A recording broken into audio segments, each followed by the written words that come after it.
আসসালামু আলাইকুম ওরহমতুল্লাহ। সুপ্রিয় দর্শক, অত্যন্ত গুরুত্বপূর্ণ একটি ভিডিও নিয়ে আপনাদের মাঝে হাজির হয়েছি। আজকের এই ভিডিও থেকে আমরা জানতে পারবো মহান আল্লাহকে যেভাবে ডাকলে তিনি সরাসরি ডাকে সাড়া দেন। সুবহানাল্লাহ। তাই সম্পূর্ণ ভিডিওটা দেখার জন্য সকলকেই অনুরোধ করা হলো। আর এরকম ইসলামিক ভিডিও পেতে অবশ্যই চ্যানেলটি সাবস্ক্রাইব করে রাখুন। সুপ্রিয় আমার দর্শক বৃন্দ, তাহলে শুরু করা যাক। আল্লাহকে যেভাবে ডাকলে তিনি সাড়া দেন। দোয়া করতে বসেছেন, ভাবছেন আল্লাহর অসংখ্য নামের মধ্যে কোন নামে তাকে ডাকবেন, কোন নামের তাৎপর্যই বা কি। মনের ভেতরে অনেক কথা জমে আছে, বলতে চান, কিন্তু কোন নামে ডাকলে আল্লাহ বেশি খুশি হবেন বুঝতে পারছেন না। আল্লাহ এই সমস্যারও সমাধান দিয়ে রেখেছেন। তিনি নিজেই বলে দিয়েছেন কিভাবে তাকে ডাকতে হবে, কখন কোন নামে ডাকতে হয়। সেই নামগুলো জানলে দোয়া আর কঠিন মনে হবে না। গবেষণায় দেখা গেছে, মানুষ যখন কাউকে নাম ধরে ডাকে তখন সেই সম্পর্ক অনেক বেশি ব্যক্তিগত ও গভীর হয়। নাম ধরে ডাকা মস্তিষ্কে এমন একটি সংযোগ তৈরি করে যা সাধারণ যোগাযোগের চেয়ে অনেক বেশি প্রভাবশালী। সুপ্রিয় আমার প্রাণপ্রিয় দর্শকবৃন্দ, কোরআনে নাম ধরে ডাকার নির্দেশনা। আল্লাহ তাআলা বলেন, আর আল্লাহর জন্য রয়েছে সুন্দর নামসমূহ, সুতরাং সেই নামগুলো দিয়েই তাকে ডাকো। সূরা আরাফ আয়াত 180। মানে আল্লাহর নাম নিয়ে ডাকতে তিনিই বলেছেন। আল্লাহর প্রতিটি নামের মধ্যে নিহিত আছে এক গভীর তাৎপর্যপূর্ণ অর্থ। আর সেই অর্থের উপলব্ধি নিয়ে যখন তাকে নাম ধরে ডাকা হয়, তখন সেই ডাক আর সাধারণ থাকে না, হৃদয়ের গভীর থেকে উঠে আসা এক আন্তরিক মিনতিতে পরিণত হয়। সুপ্রিয় আমার প্রাণ প্রিয় দর্শকবৃন্দ, কখন কোন নামে ডাকবো থাকে। এক, আর রহমান, সীমাহীন দয়ার মালিক। আল্লাহ বলেছেন, বলো আল্লাহ বলে ডাকো অথবা রহমান বলে ডাকো, যে নামেই ডাকো না কেন তার জন্য রয়েছে সুন্দর নামসমূহ। সূরা বনী ইসরাইল আয়াত 110। রহমান শব্দটা একমাত্র আল্লাহর জন্য। এই নাম অন্য কাউকে দেওয়া যায় না। শব্দটির মূলে আছে রহম, মানে গর্ব, মাতৃস্নেহ। একজন মা যেভাবে সন্তানকে ভালোবাসেন, তার চেয়ে অনেক বেশি দয়া আল্লাহর।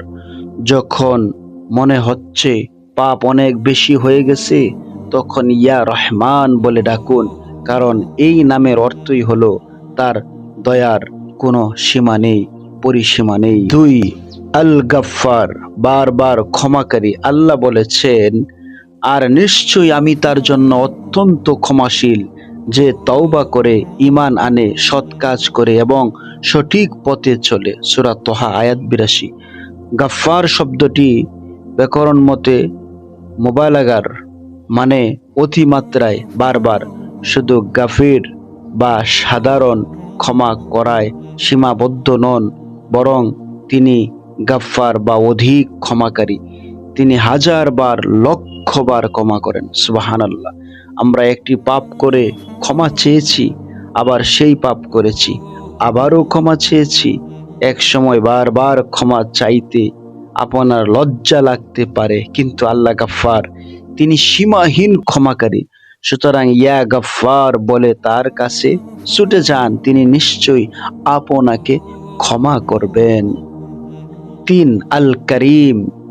আল করিম আল্লাহ নাম। আল করিম চাওয়ার আগেই দেওয়া যার স্বভাব। তিনি বলেছেন, হে মানুষ, কোন জিনিস তোমাকে তোমার মহামহিম প্রতিপালকের ব্যাপারে প্রতারিত করলো? সূরা ইনফিতর আয়াত 6। আল করিম মানে শুধু দানশীল নয়। আরবিতে করিম এমন মানুষকে বলে যিনি চাওয়ার আগেই দেন, চাইলে আরো বেশি দেন এবং দিতে কখনো ক্লান্ত হন না।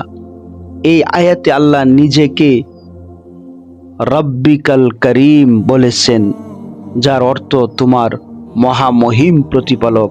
লক্ষ্য করুন, তোমার এই সম্পর্কটা ব্যক্তিগত। যখন রিজিক নিয়ে দুশ্চিন্তায় আছেন, ইয়া করিম বলে ডাকুন, কারণ তার দানের কোনো সীমা নেই। 4, আল মুজিব, যিনি ডাকলে সাড়া দেন। সূরা হুদে উল্লেখ রয়েছে, নবী সালেহ আলাইহিস সালাম বলেছিলেন, নিশ্চয়ই আমার প্রতিপালক কাছে আছেন এবং দোয়া কবুল করেন। সূরা হুদ আয়াত 61। এখানে আরবিতে কারিবুন মুজিব বলা হয়েছে, যার মানে যিনি নিকটে আছেন এবং ডাকলে সাড়া দেন। সুপ্রিয় আমার প্রাণ প্রিয় দর্শকবৃন্দ, মুজিব মানে যিনি জবাব দেন। আপনার ডাক কখনো শূন্যে হারিয়ে যায় না, প্রতিটি ডাকের একটি জবাব আছে। ইয়া মুজিব বলে ডাকলে আপনি সেই সত্তাকে ডাকছেন যিনি কখনো নীরব থাকেন না। 5 নাম্বার নামটি হলো আল ওয়াদুদ, যার ভালোবাসা কখনো শেষ হয় না। আল্লাহ বলেছেন, আর তিনি ক্ষমাশীল, ভালোবাসাময়। সূরা বুরুজ আয়াত 14। এখানে আরবিতে ওয়াদুদ শব্দের উল্লেখ আছে। ওয়াদুদ, ওদ মানে গভীর ভালোবাসা, আন্তরিক অনুরাগ। এই নামটা বলছে আল্লাহ শুধু ক্ষমা করেন না, ভালোবাসেন। পাপীকেও ভালোবাসেন যখন সে ফিরে আসে। এ আয়াতে গাফুর আর ওয়াদুদ পাশাপাশি, ক্ষমা ও ভালোবাসা একসঙ্গে, অর্থাৎ আল্লাহ ক্ষমা করেন ভালোবাসা থেকে। ইয়া ওয়াদুদ বলে ডাকলে সেই অসীম ভালোবাসার দরওয়াজা খুলে যায়, সুবহানাল্লাহ, এবং ভালোবাসার কারণে তিনি আপনার অপরাধ ক্ষমা করে দেন। আত-তাওয়াব, বান্দার 6 নম্বর যে নামটি, আত-তাওয়াব, বান্দার ফেরায় যিনি আনন্দিত হন। আল্লাহ বলেছেন, নিশ্চয়ই তিনি বারবার তওবা কবুলকারী, পরম দয়ালু। সূরা বাকারা আয়াত 37। এখানে তাওয়াব মানে যিনি বান্দার দিকে বারবার ফেরেন। এখানে একটা সূক্ষ্ম দিক আছে। তাওবা মানে ফেরা, কিন্তু আত-তাওয়াব মানে আল্লাহ নিজেও বান্দার দিকে ফেরেন। সুবহানাল্লাহ। বান্দা 1 হাত এগোলে আল্লাহ 2 হাত এগোন। এই নাম ধরে ডাকা মানে আল্লাহর সঙ্গে সেই সম্পর্কটাকে বাঁচিয়ে রাখা। সুপ্রিয় দর্শক, 7 নাম্বার যে নামটি দিয়ে আমরা আল্লাহকে ডাকবো, এটা হলো আল হাইয়ুল কাইয়ুম, সবকিছুর উপর যার ক্ষমতা। আল্লাহ সূরা বাকারায় বলেন, আল্লাহ তিনি ছাড়া কোনো ইলা নেই, তিনি চিরঞ্জীব, সর্বদা বিদ্যমান। সূরা বাকারা আয়াত 255। আল হাইয়ুল কাইয়ুম, আল হাইয় মানে চিরঞ্জীব, যিনি কখনো মরে না, ক্লান্ত হন না, ঘুমান না। আল কাইয়ুম, কাইয়ুম মানে সর্বদা বিদ্যমান, যিনি সবকিছু ধরে রাখেন, সবকিছুর উপর নজর রাখেন। এই দুটি নাম মিলিয়ে একটা অসাধারণ বার্তা। তিনি সব সময় জেগে আছেন, সব সময় আপনার দিকে মনোযোগ দিতে পারেন। রাতের শেষ প্রহরে যখন ডাকছেন, তখনও তিনি আপনাকে দেখছেন। সুতরাং ইয়া হাইয়ু ইয়া কাইয়ুম বলে তাকে ডাকুন।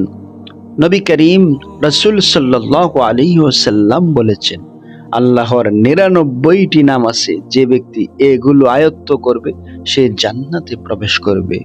সহিহ বুখারী হাদিস 2736।